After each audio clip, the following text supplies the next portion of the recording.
band. Thank you so much. Welcome to Foundations of Forgiveness, or F101. I don't want you to be nervous. I don't want you to think back to your freshman year of college like, oh my gosh, I'm not going to grade you or anything. You will all pass this class, I promise you. So what would any class be without learning objectives, right? So these are ours for tonight. First, we're going to talk about the natures of man. We're going to move into a working definition of forgiveness. Then we're going to go through a case study. A lady named Steph B. Shh, don't tell anybody who it is. Finally, I'm going to just share with you my plan of action and where I'm at on my personal journey toward forgiveness. Okay? Now, several spiritual teachings refer to the natures of man. The Baha'i faith actually teaches that man is made of three parts, or three natures: animal, human, and divine. From our animal nature, that's us at our most instinctive, primal. It's the central nervous system, it's fight or flight. When viewed from an animal nature perspective, forgiveness can look like vengeance. We want blood. We want that person to pay. We want to do harm. That is us operating in animal nature. Now, our human nature is where those social and esteem needs come in, achievement, things like happiness and joy and those elements. Now, from the human nature perspective, a response toward wrongdoing looks like a cry for justice. We want to be made whole. We want to be paid or propitiated for the sin that was. We want the eye for the eye. We want fairness, equity. Finally, our divine nature. This is us at our most enlightened, our highest, best, truest selves. When viewed from a divine perspective, the response toward wrongdoing looks like mercy. It looks like grace. It looks like forgiveness. So with an understanding of from whence forgiveness comes, which is that divine nature, understanding that we all have divine nature, animal, human, divine, and we can choose from which nature to act, let's move into defining it. What is forgiveness really? So here's a basic working definition for us tonight. Forgiveness is releasing anger or resentment towards someone for an offense, mistake, or wrongdoing. It is forgiving the debt. It's giving up the right to repayment. It's saying, you know, I'm going to let that one go. I'm not going to take that one to court. I'm not going to pursue that. I'm going to let that go. Now, it's kind of easy to think of that in terms of one toward another, right? Something we do out here, something I extend toward you. But what if the offender is self? What happens when there are self-inflicted wounds from our behaviors, when our standards don't line up with what we believe for ourselves, when we make choices that don't line up with our own values? I started thinking about, Stephanie, think of all the people that you have wronged over your life. And I thought all the way back to a very early time, elementary school. I thought about Robbie. Now, Robbie and I were in the same classroom, and Robbie was an outcast. He was an outsider. Nobody liked Robbie. Okay. He sat alone, a little overweight, may have had a little learning disability. I'm not sure.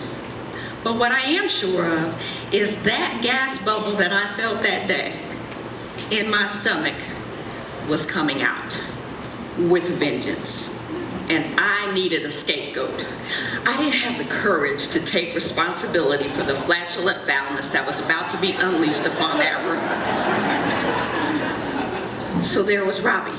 I said, great, he's perfect.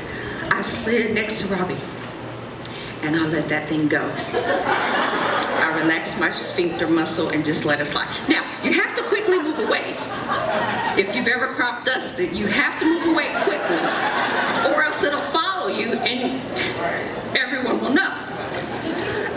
was successful when I heard the kid next to him exclaim, "Ew, Robbie, you stink." Yes, victory. And then I started to feel a little bad because other kids joined in. And Robbie was almost in tears, and he said, "I didn't do it." And then I started to feel some compassion and empathy and pity towards Robbie, but I just could not own up to it. I let him take the brunt of that heat. No pun intended. Poor Robbie. That was one of my earliest times of acting in a way that I didn't feel good with, that I wronged someone. It was one of the earliest, but it wasn't the last. So over the next period of my life, right, I call these the dark years. During the dark years, I entered into a period of sexual promiscuity, and I thought, you know what? I figured it out. I'm gonna be a stripper. I'm doing it. The only thing was I wasn't that good at it. I really wasn't. So I auditioned Nashville, Tennessee, and I got my first gig. I am now an exotic dancer. My experience was primarily with two types of clubs: white clubs and black clubs. I wasn't good at either. So, for those of you, because I know none of you frequent that type of establishment, so I'm just going to explain a little bit. Don't say I never taught you anything, okay? You can tell if you're in a predominantly white club because the moves are characterized by slow, melodic movement, okay? There's lots of hair action, lots of twirling action, and there's one characteristic move that will tell you. So they walk forward, right? And then, oh no, they step back.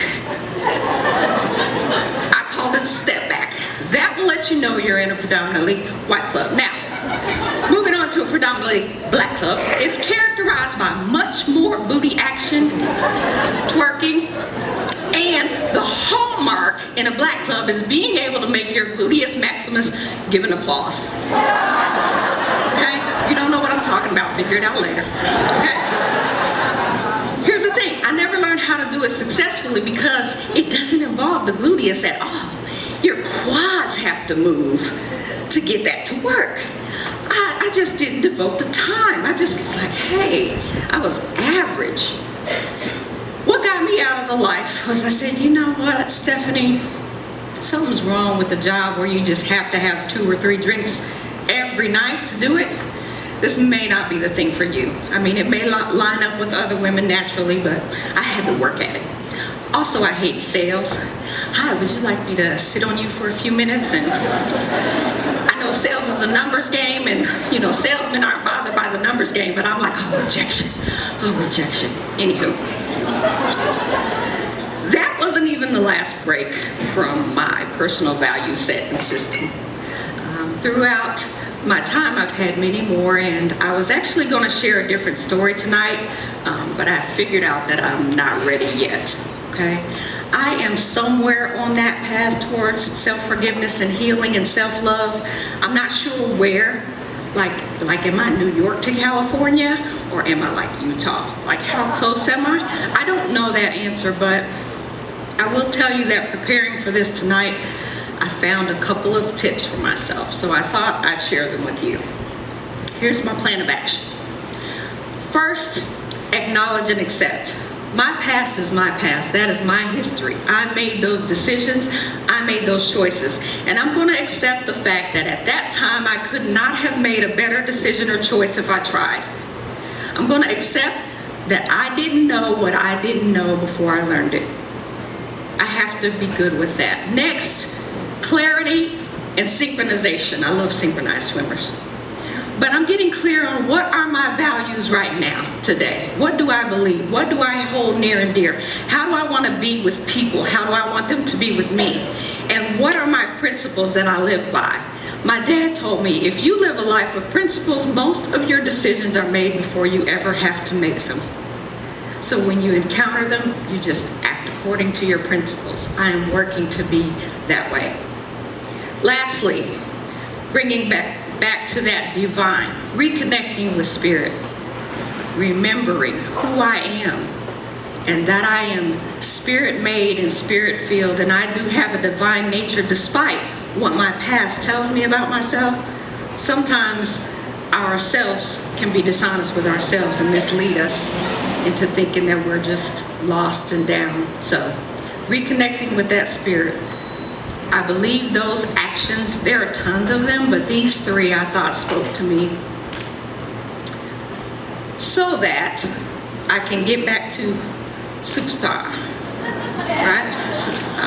I don't remember which way I did that, but that was a fleeting moment of star power. So I encourage you going forward. I do have one check on learning, just to make sure you were paying attention, just one, okay? I want you to fill in the blank. You all have A's, don't worry about it. You're gonna fly through this course with flying colors, I trust you, okay? Fill in the blank for me. To err is human, and to forgive, yes. So I just encourage you tonight, and I hope you encourage me too, to walk a little more divinely, to love yourself, to heal yourself. All of those are divine acts. And we have the power to do that. And in this day and time, we need that with one another. We need that patience, that kindness, that love, and that forgiveness. Thank you so much.